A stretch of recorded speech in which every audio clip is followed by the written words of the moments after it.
경선 지지율 2위 이낙연 후보를 만난 것은 전북 군산의 한 숙소였습니다.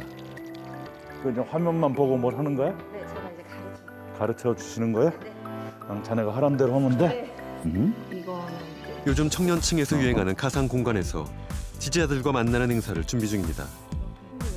아이고 이거 깨방정이구나. 네. 그리고 이 동작이 실제로 제가 하면 이렇게 우아하게 안 됐을 거예요. 내가 몸치라는 걸 알거든. 미스터 뻗뻗 있잖아요. 아바타는 마음에 드세요, 외모적으로? 마음에 들어요. 근데 연예인 중에서는 약간 하정우 씨 같지 않아? 하정우. 본인 입으로 이렇게 말씀하셨죠?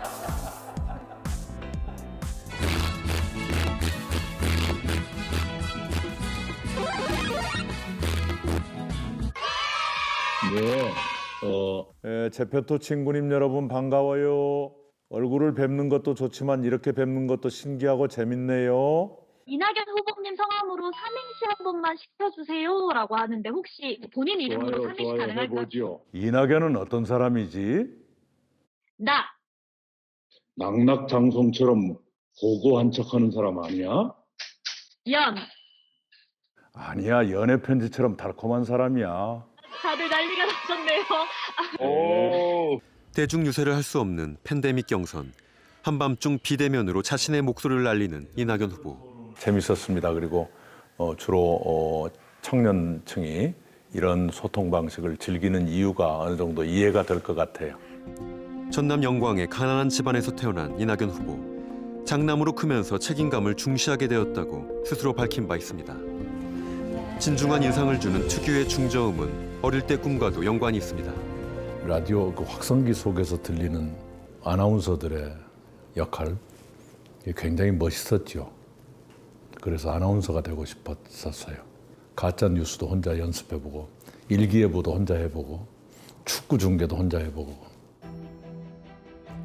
법대를 졸업한 후 20년간 기자 생활을 했습니다. 말솜씨, 글솜씨는 이때 단련된 것이라고 합니다. 김대중 전 대통령의 발탁으로 정계에 입문한 뒤에는 전남도지사, 국회의원, 국무총리를 거치며 화려한 경력을 쌓았습니다. 이낙연 후보의 장점이자 약점인 엘리트 이미지가 이 과정에서 만들어졌습니다. 강원도에서 큰 산불이 발생했던 2019년 봄. 이때의 모습은 이낙연 후보가 유력 대선 주자로 부상하는 결정적인 계기가 되었습니다. 함께 마음을 모으게요. 너무 걱정 마시고. 걱정 마시고 어른들께서 하셔야 될 일은 너무 마음 상하지 말고 아프지 말고.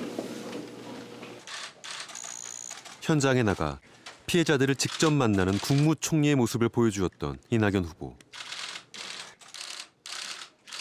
저 나름의 원칙이 큰 재난, 재해가 있으면 일주일에 3번 정도는 현장에 간다.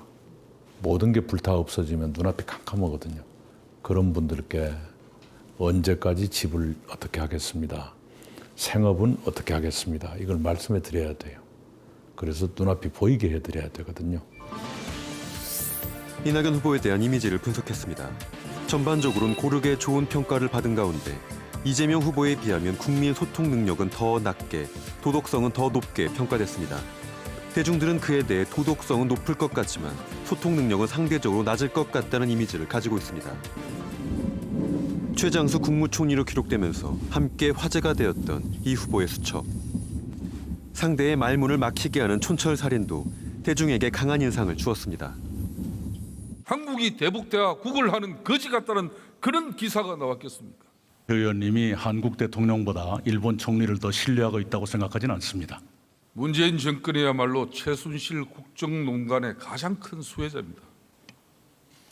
최순실 국정농단에 큰 짐을 떠안은 것을 저희들도 불행으로 생각합니다. 어떻게 수혜자일 수가 있겠습니까?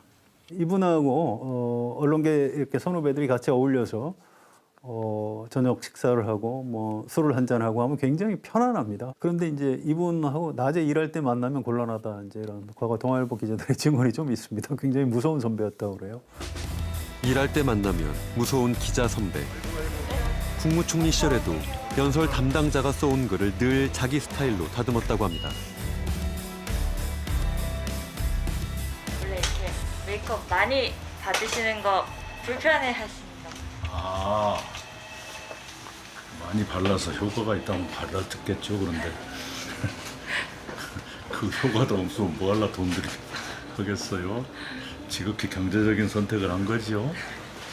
언론과의 인터뷰에서도 질문 하나하나 까다롭게 살피고 뼈 있는 말을 남길 때가 많습니다.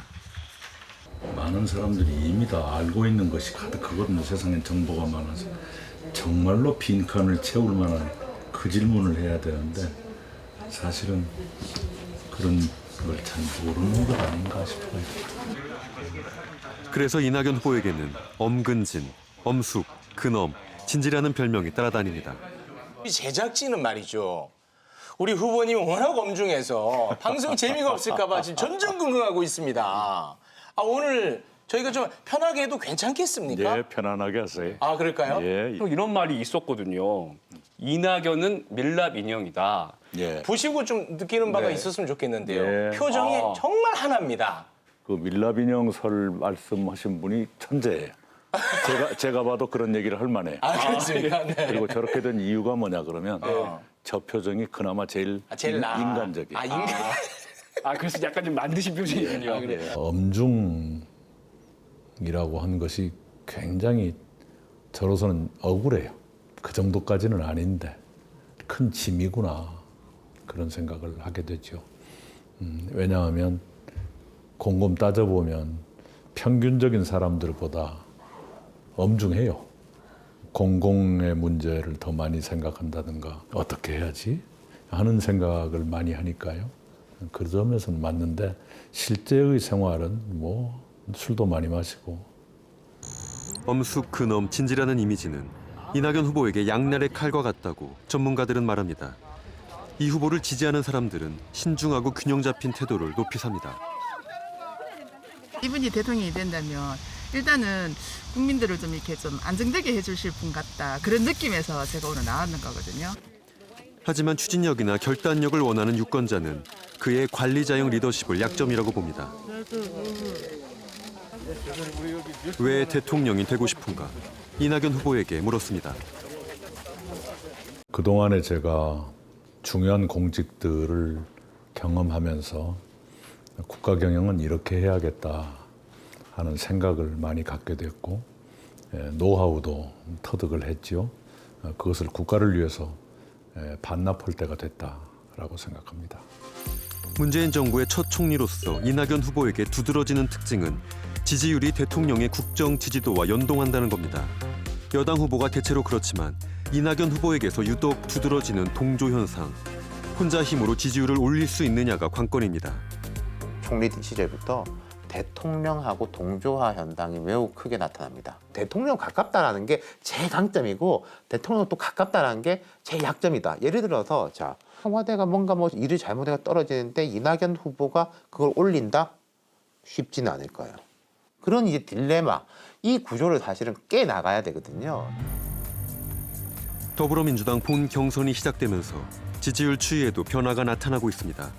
6월까지만 해도 대세로 여겨졌던 이재명 후보와 2위 이낙연 후보의 격차가 좁혀졌고 3위 쟁탈전도 치열합니다. 그러자 네거티브 공방이 거세지고 있습니다. 노무현 대통령 탄핵 투표 저지 때 소극적이었던 이낙연 후보의 태도를 새삼 따지기도 하고 스크럼까지 짜가면서 탄핵 표기를 강행하려고 물리적 행동까지 나서서 하셨던 것 같은데 일부 지지자들은 이재명 후보의 장애를 비하하는 포스터를 만들어 비난받았습니다. 이재명 후보의 백제 발언을 놓고도 설전이 벌어졌습니다. 지역 문제를 가지고 그걸 본선 경쟁력에 연결한다든지 하는 것은 용납할 수 없는 그런 태도입니다. 당 차원에서는 지나친 네거티브를 자제하라고 중재에 나섰지만 전문가들은 오히려 철저한 검증을 피하지 않는 것이 대통령 후보가 되는 관문이라고 지적합니다. 후보로 나왔기 때문에 이런 부분은 부당하게 공격을 받는다, 억울하다. 검증은 모든 것이 다 검증의 영역이다. 그걸 회피하면 안 된다. 그걸 어떻게 좀 진정성 있게 국민한테 설명을 하느냐, 어떤 태도로 설명을 하느냐, 이런 부분이 좀 더 중요할 수가 있을 겁니다.